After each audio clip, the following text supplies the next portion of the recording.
এইভাবে নির্মল মারছে, আমি আর কিছু বলতে পারব না। আমি তো অন্তঃসত্ত্বাই আমাকে এইভাবে ছাইরা চলে গেছে তারা।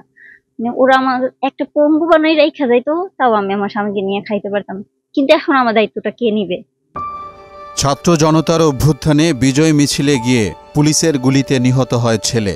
তাই তো ছেলেকে হারানোর বেদনায় কাঁদছে পরিবার। সেদিন ছাত্র জনতার ডাকে কারফিউ ভেঙে ঢাকায় মিছিলে যোগ দিয়েছিল মাদারীপুরের রাজৈরের শাখারপাড়ের মনিরুজ্জামান মনির। সরকার পতনের খবরে লাল সবুজের পতাকা হাতে নিয়ে গণভবনে প্রবেশ করে মনির।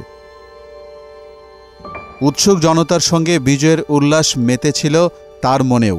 ফেরার পথে পুলিশ সদর দপ্তর সংলগ্ন ফুলবাড়িয়া এলাকায় হঠাৎই শুরু হয় গোলাগুলি। সেখানেই গুলিবিদ্ধ হয় মনির। একে একে 4টি গুলি করা হয় তাকে।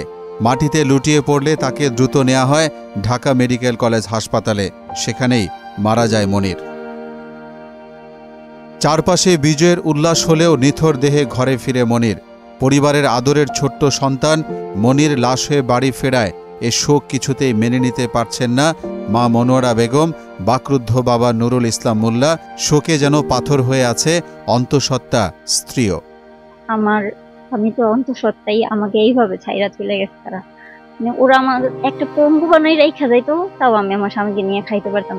কিন্তু এখন আমার দায়িত্বটা কে নিবে? প্রতিবেশীরাও যেন মানতে পারছে না এমন মৃত্যু।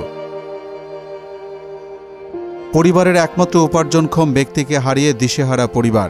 এমতো অবস্থায় সরকারি সহযোগিতার পাশাপাশি বিচারের দাবি তুলেছেন স্বজন ও এলাকাবাসী। এই ভাইটা সবসময় মায়ের মানে কখন কি লাগবে না লাগবে এদিকে মানে খেয়াল করতো। আর এখন তো সেই নাই, এখন মা তো একটু পর পরই যে অজ্ঞান হয়ে যাচ্ছে। এখন আবার এই যে তার ওয়াইফটা, সেও তো ওই যে মাঝে মধ্যে পেটে ব্যথা করতেছে, বলতেছে আমার ই করতে পারতেছে না, আমি কি করবো এখন, আমি কি করব? ওরে এখন কতটুকু আমি বুঝ দিয়ে রাখতে পারবো? ওর স্বামী ছাড়া ওর পৃথিবীতে কেউ নেই, মা বাবা ও অনেকেই। এই মেয়েটা এখন দায়ভার কে নিবে?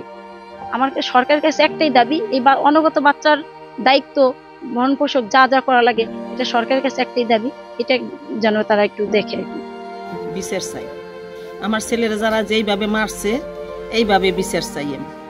আমার ছেলের এই হাড় হুড় কিছু হয় না, সব ভেঙে একটা চুরমার করে ফেলাইছে। এই তার হাড্ডিটা গুঁড়ো হয়ে গেছে। মোহাম্মদ ওয়ালিউল্লাহ, মোহনা ডিজিটাল।